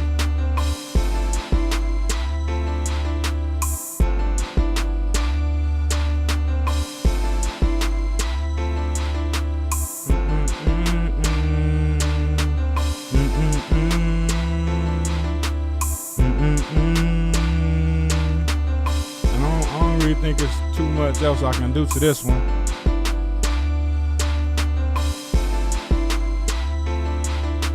It's like once I get to a point where it don't feel like it need nothing, then I start scaling back.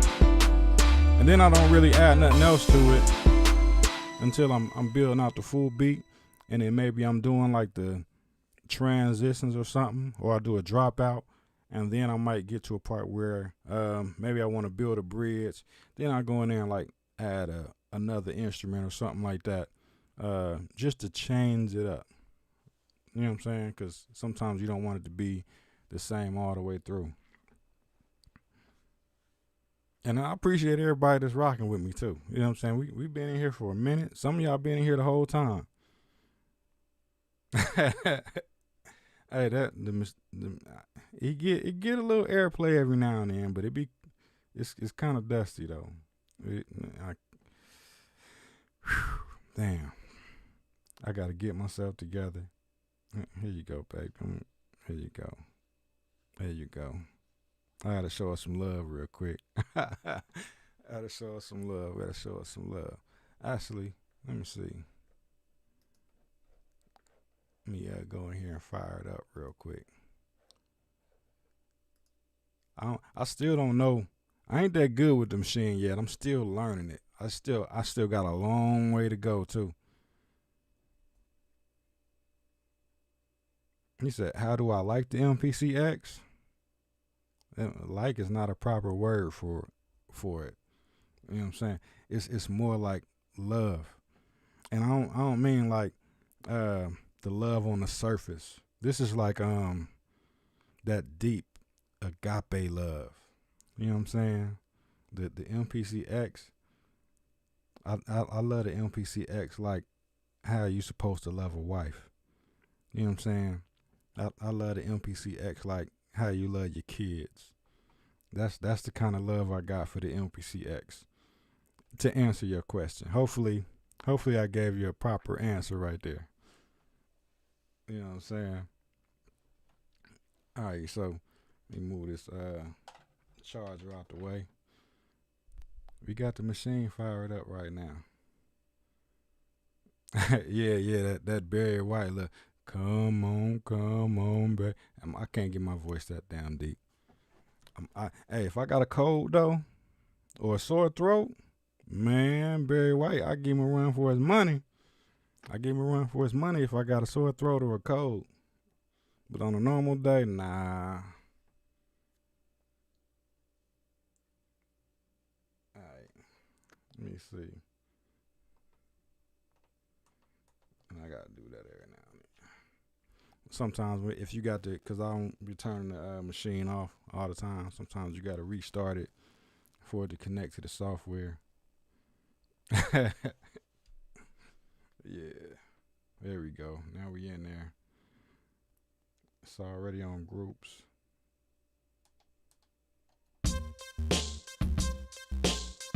This thing got the sounds in an MK3. Hands down, the sounds is dope. Dope. Like, in my opinion, the drum groups and the stuff like that on the MK3, they sound a lot better than what the MPCs sound like. Only thing that it's got some stuff that I don't like, cause and every time I mess with the MK3 and it's a bad app, cause sometimes I go to tap the screen on the MPC to do whatever I want to do versus pushing the buttons on occasion, cause it's just quicker to hit whatever I'm hitting on the screen. I'm always going like this on the MK3 and like, oh, that's right, it's not a touch screen. Yeah. So that's kind of irritating at times, but that's because I'm so used to doing it. Let me see if I can find something good in here.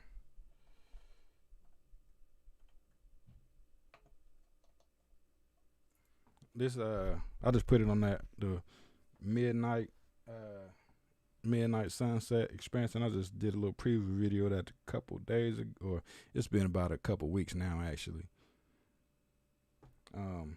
But it's got some nice stuff in here, like that 70s, 80s feel.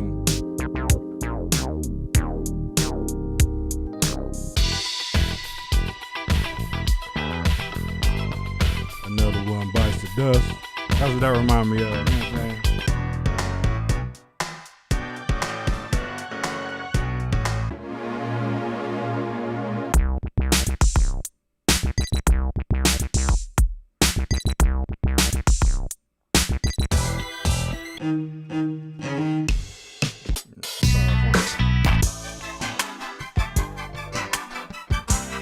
I just loaded that one up.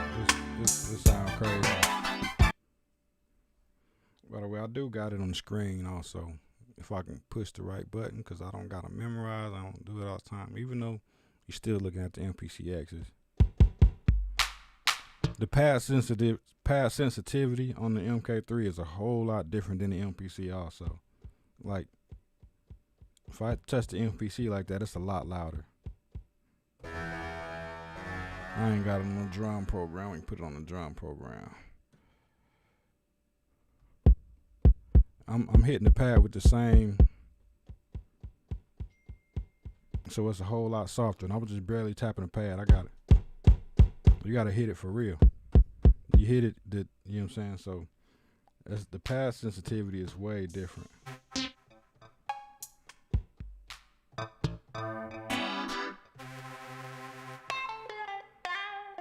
And one of the biggest things I like is that like on the MK3, the sounds that's in there, like that particular sound right there, you could turn that into a key group just by pushing the keyboard button, and then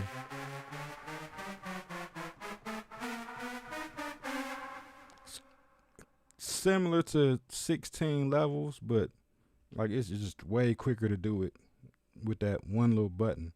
Or I can go right back to the regular pad mode.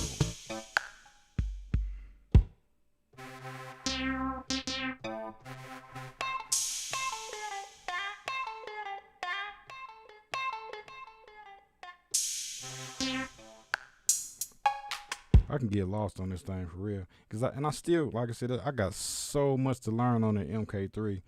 It's beyond crazy. I barely scratched the surface with it for real. Yeah, then we'll find something easier to work with in here, just to save myself some embarrassment.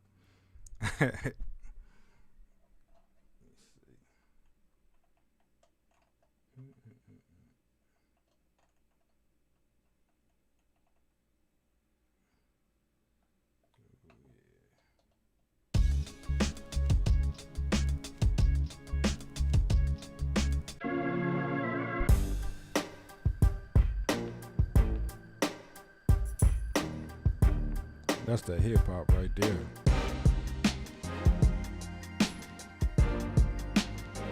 Yeah, that sounds like something that's right up my alley right there.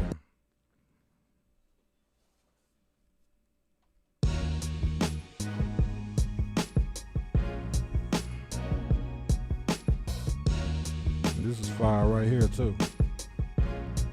And this is the infamous flow expansion on the MK3.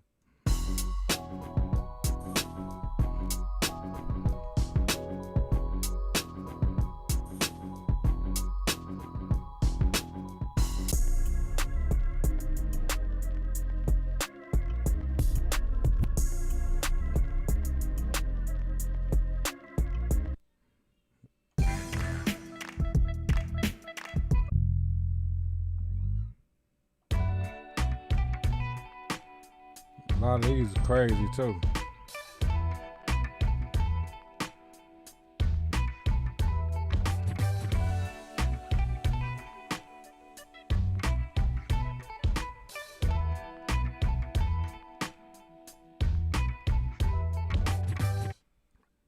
Yeah, and it took me a while to really get into it.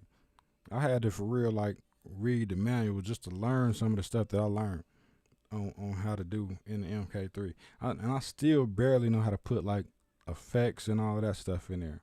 So I still got a long way to go with it. Not even exaggerating.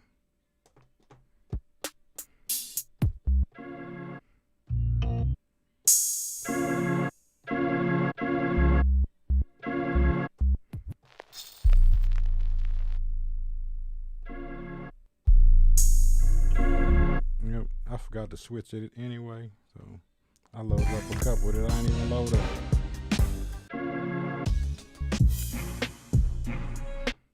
I don't even remember what all it was.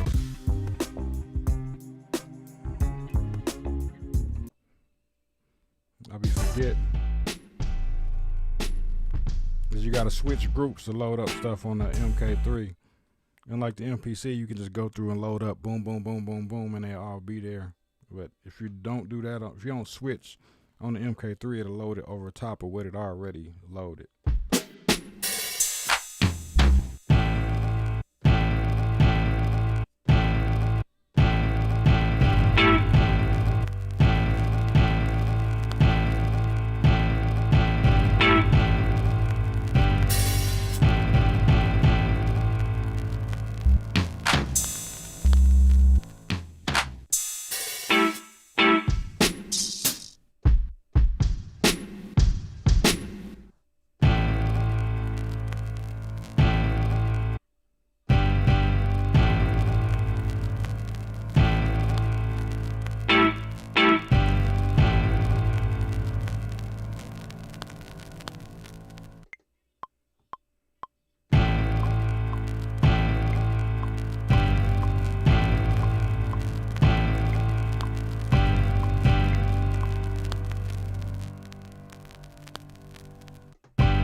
So far off.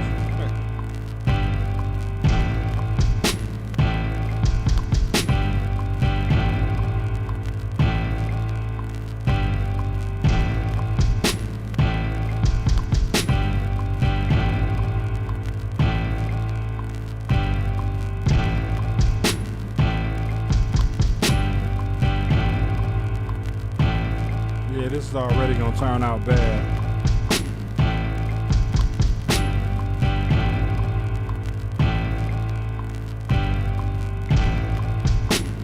Hey, don't tell nobody I did this. Keep this one a secret.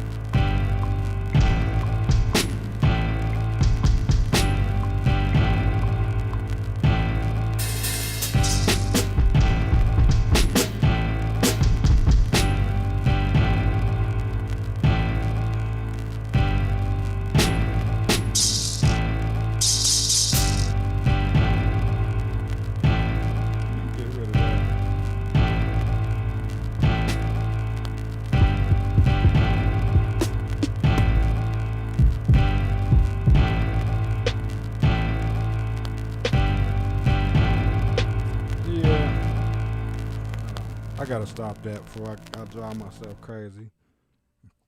Because I was about, you think it's dope? I'm about to, that made me want to flip the desk over. I can probably play with it and fix it up, but I was already feeling myself about to throw up in my mouth. Oh my God. That's the crazy part. Like, I don't know. It started out all right, but then I was getting to the point where I was like, no, this is not gonna work. But it's still there though. I think I just need some of it's kind of like offbeat. But that's another story. And sometimes that's good. I got a lot of imperfections in beats and sometimes them imperfections sound perfect. You know what I'm saying? You when you make an accident and just come out good. I just don't know if this is one of them.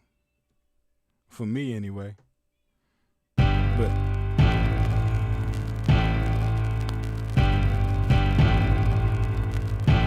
it's just off a little bit. I think it's fixable.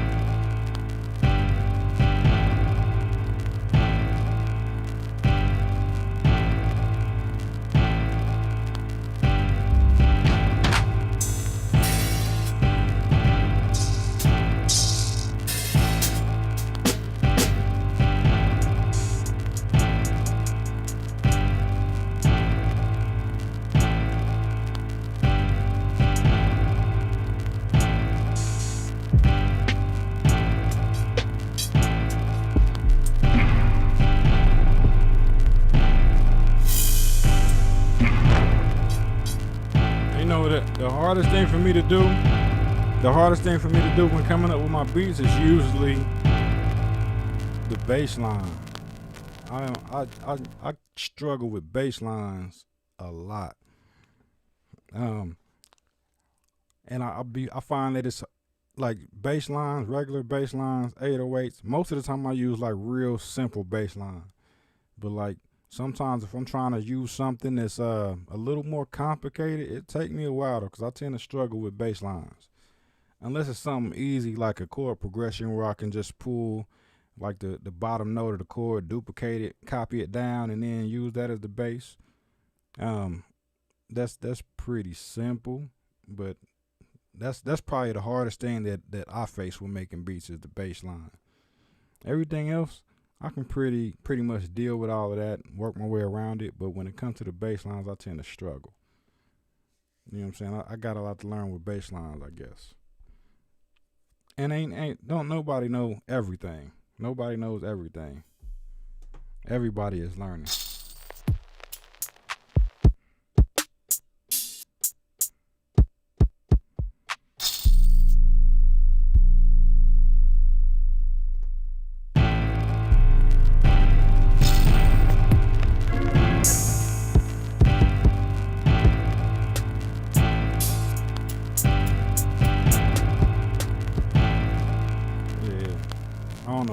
Go with this thing, and I think what's bothering me the most about hearing that is it's got vinyl crackle in it, and I usually like vinyl crackle, but like the pops and stuff where it's landing at, it feel like it's throwing me off a little bit. I should go in there and EQ the vinyl crackle out some, and then I might feel better about it. You know what I'm saying? So I think that's what it is. Let me see. We've been in here forever. We over 2 hours. So I appreciate all y'all, you know what I'm saying, that was hanging with me. We done been in here for a long time. I'm about to call it a day. Go get me something to eat or something. You know what I'm saying? But I appreciate all y'all in here. Mad love, mad respect. You know what I'm saying? Thanks for coming through. And we'll do it again. I promise we'll do it again. I don't know when it's going to be, but we'll definitely do it again and hang out a little bit. You know what I'm saying? Because it was fun. It was real fun. Definitely fun. But here I'm going to do it like Russell Simmons back in the day. He used to always say on Def Comedy Jam, we come on there And I remember they used to always be like, say something different, Russell, say something different. And every single time he'd be like, thanks for coming out. God bless you. Good night. Every single time. But I appreciate y'all for coming through. First live stream. We broke in now. We broke in. I done lost my live stream virginity. You know what I'm saying? So that's what's up. Like I said, Happy New Year. And we out of here.